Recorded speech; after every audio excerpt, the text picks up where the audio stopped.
Hoy desarrollamos los contenidos de reproducción correspondiente al capítulo 50 del libro de Solomon y sobre desarrollo embrionario que corresponde al capítulo 51.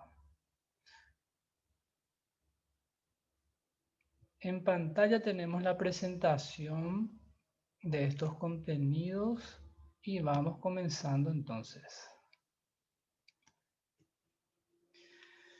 Bueno, los puntos que vamos a ir tocando serían los tipos de reproducción, sobre el proceso de gametogénesis que está relacionado a meiosis y también lo correspondiente a desarrollo embrionario.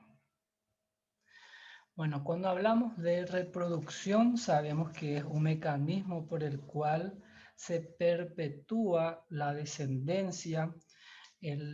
Cuando hablamos de reproducción, vamos a enfocar lo que sería la reproducción en animales que incluye a los seres humanos, por supuesto.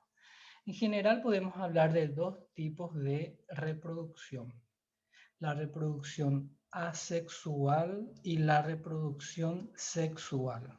¿Cuál es la diferencia básica entre ambos? Es que la reproducción sexual requiere de dos individuos y existe unión de los gametos. Cuando hablamos de la reproducción asexual, implica solamente un organismo. La lombriz, por ejemplo, profe. La lombriz puede tener reproducción asexual. Sí, sí, justamente. Bueno, acá mencionamos entonces los dos tipos, ¿verdad? Sexual, asexual. Y dentro de la reproducción asexual podemos distinguir subdivisiones: gemación, fragmentación y partenogénesis. ¿Cuál es la característica de cada tipo? Bueno, cuando hablamos de gemación, vamos a decir que una pequeña parte del cuerpo del progenitor se separa del resto y se desarrolla en un nuevo individuo. ¿En qué grupo de animales es característico la gemación? En esponjas y nidarios. En otras palabras, entonces una parte del animal se separa y ese segmento puede generar un nuevo individuo. Cuando hablamos de fragmentación, es cuando el cuerpo del progenitor se rompe en varios pedazos o trozos y cada segmento puede generar también las partes faltantes y se desarrolla en un animal completo. ¿En qué grupo es característico? Sería en platelmintos, que son gusanos planos, en nemertinos, en anélidos también. Y luego, por último, hablamos de la partenogénesis. La partenogénesis es una forma de reproducción asexual en la que un huevo o óvulo no fertilizado se desarrolla en un animal adulto. Cuando hablamos de la partenogénesis es muy común en insectos, especialmente en abejas y avispas. También puede ser, vamos a decir, característico en otros grupos de nemátodos, gastrópodos, peces, anfibios y también reptiles. Y el primer tipo de reproducción que mencionamos es la reproducción sexual. Ahí sabemos que la mayoría de los animales tienen reproducción sexual, en el cual, vamos a decir, hay dos sexos, que serían macho y hembra, y cada sexo produce un tipo de gameto. En este caso, los machos producen el espermatozoide y las hembras producen el óvulo. Eso mediante un proceso de copulación ocurre la fecundación, que sería la unión de espermatozoide con óvulo para formar un cigoto diploide. Ya mencionamos las características de la reproducción sexual. Hablamos también de la reproducción asexual.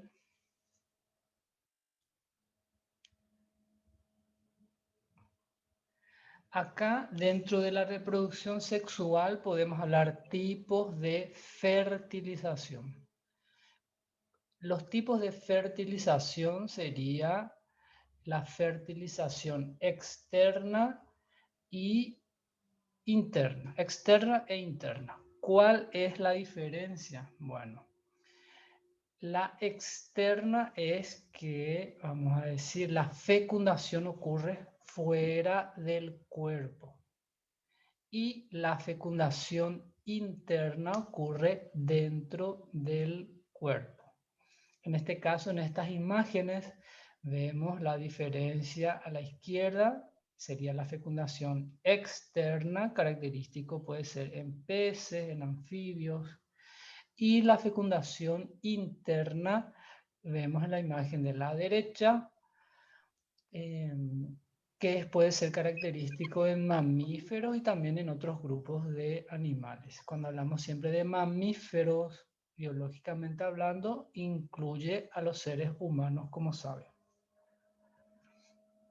Bueno, cuando, vamos a decir, los machos o las hembras producen gametos, ese proceso recibe el nombre de gametogénesis. Gametogénesis sería, en otras palabras, la meiosis, ¿sí? Bueno, los dos tipos de gametogénesis sería espermatogénesis, que ocurre en los machos, y como producto final son 4 células que reciben el nombre de espermatozoides. Y el otro tipo de gametogénesis es la ovogénesis o la oogénesis, que produce finalmente un óvulo y 3 cuerpos polares. Bueno, acá vemos en la imagen la espermatogénesis. Primero entonces ocurre la mitosis en algún momento, entonces se forma el espermatocito primario que empieza su proceso de meiosis, ¿verdad? Tenemos una primera división meiótica, el espermatocito va a generar 2 espermatocitos secundarios y luego de una segunda división meiótica se va a formar 4 espermátidas. Esas espermátidas van a madurar y va a formar finalmente lo que vemos al final del esquema, que serían células con flagelo. En este caso, el producto de la espermatogénesis serían 4 espermatozoides haploides. Haploides significa que contiene la mitad del número de cromosomas. En la imagen de la derecha vemos la estructura de un espermatozoide. Vemos la cabeza, donde se encuentra el núcleo. Vemos la parte intermedia, que es el cuello, donde se encuentra una mitocondria en espiral y tiene una cola o flagelo que sirve para el movimiento de la célula. Luego tenemos la ovogénesis o la oogénesis, que es una gametogénesis que produce 4 células haploides también, que sería un óvulo y 3 cuerpos polares. Entonces, un espermatocito primario pasa por una división meiótica y produce un oocito secundario y un cuerpo polar.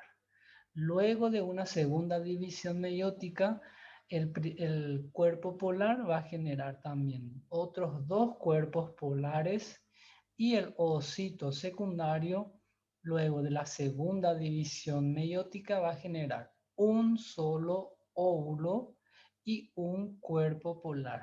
Entonces, finalmente tenemos 3 cuerpos polares y un óvulo, que también son células haploides, o sea que contiene la mitad del número haploide, del número diploide. ¿En qué momento se va a restablecer el número diploide? Cuando el espermatozoide y el óvulo se unen y vamos a decir, se vuelve a restablecer el número diploide de la especie. Bueno, acá cuando hablamos ya de desarrollo, entonces hablamos que puede ser una consecuencia de la combinación de diferentes procesos. En este caso, hay una formación de patrones y morfogénesis. Esto ya corresponde al capítulo 50, posteriormente al 51, ya cuando hablamos de desarrollo embrionario. Fecundación, que es el proceso de unión de gametos, espermatozoide y óvulo. Y acá vemos las dos consecuencias. Se restablece el número total de cromosomas y también se determina el sexo en la descendencia.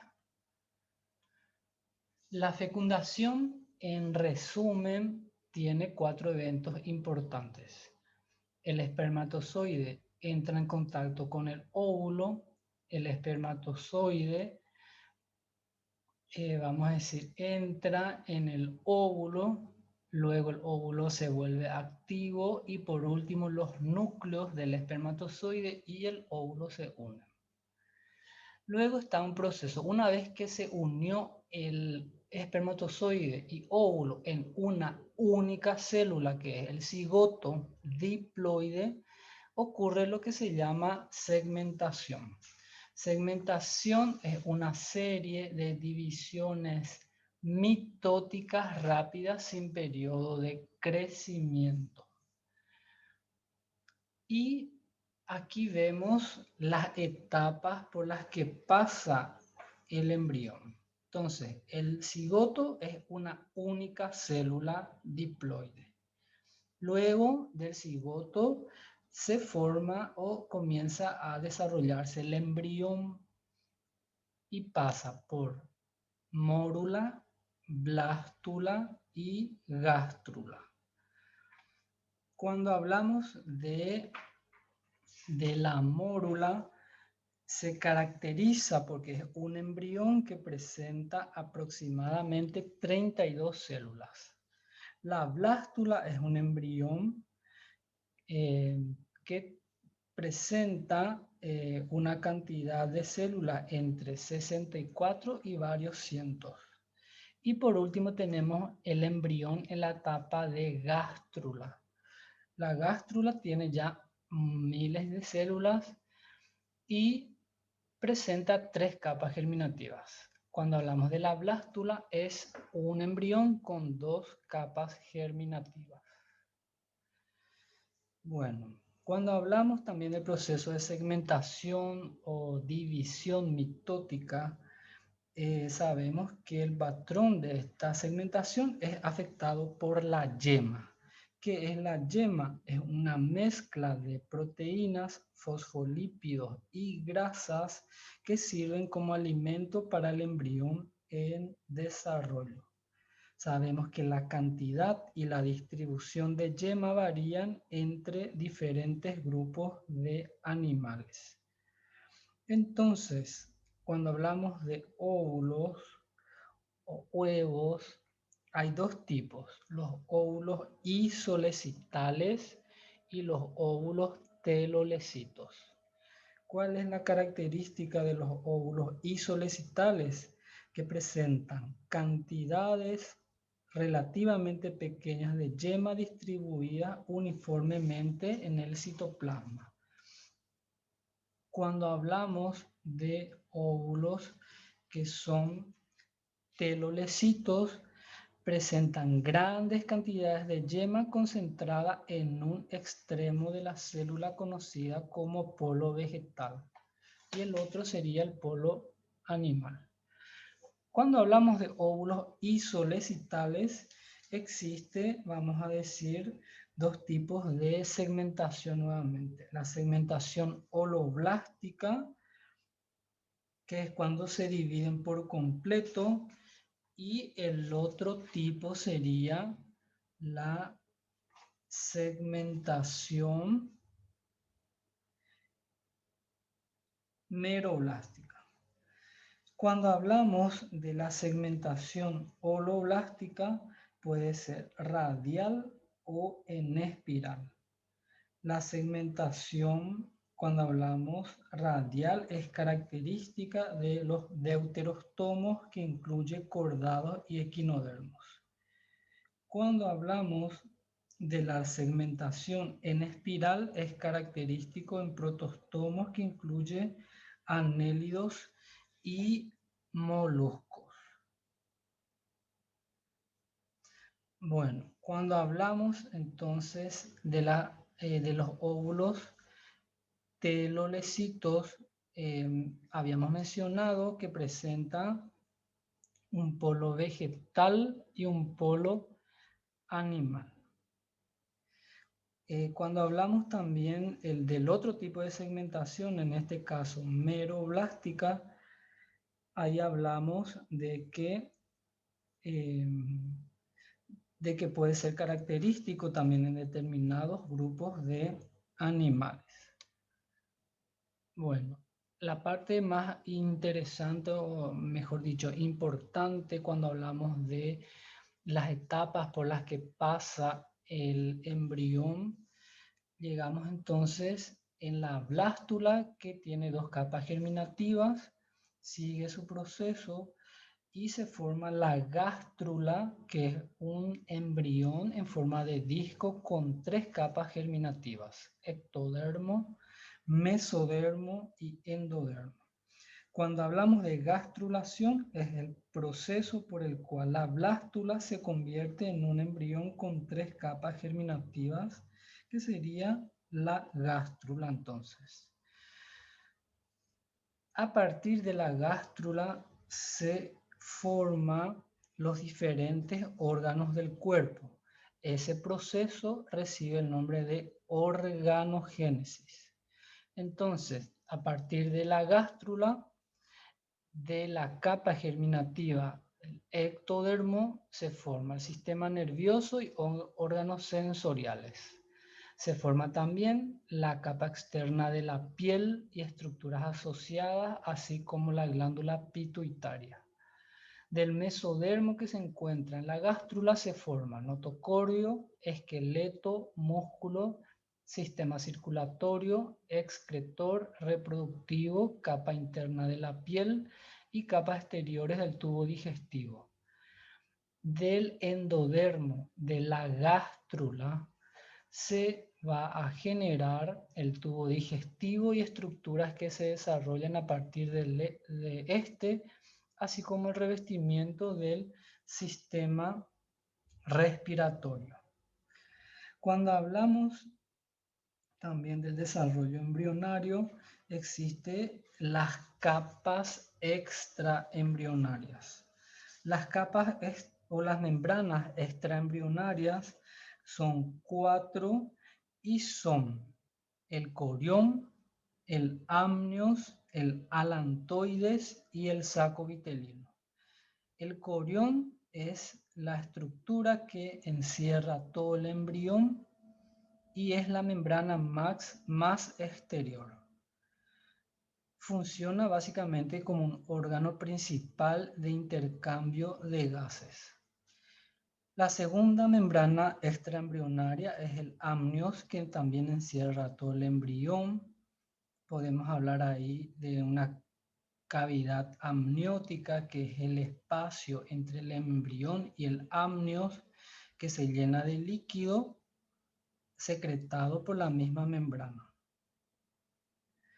Luego, el alantoides es una excreción del tracto digestivo en desarrollo. En muchos animales almacena desechos de nitrógeno. En seres humanos, el alantoides es pequeño y no es funcional. Y por último tenemos el saco vitelino que encierra la yema. La digiere lentamente y la pone a disposición del embrión. Aquí entonces, entre las características del saco vitelino es que sirven como centros temporales para la formación de células sanguíneas. Y resumiendo un poco sobre lo que sería el desarrollo humano, hablamos entonces que el periodo de gestación humano es de 266 días, que serían 38 semanas aproximadamente, o 9 meses. Así completamos entonces las generalidades de lo que sería el contenido de reproducción y también el contenido de desarrollo embrionario.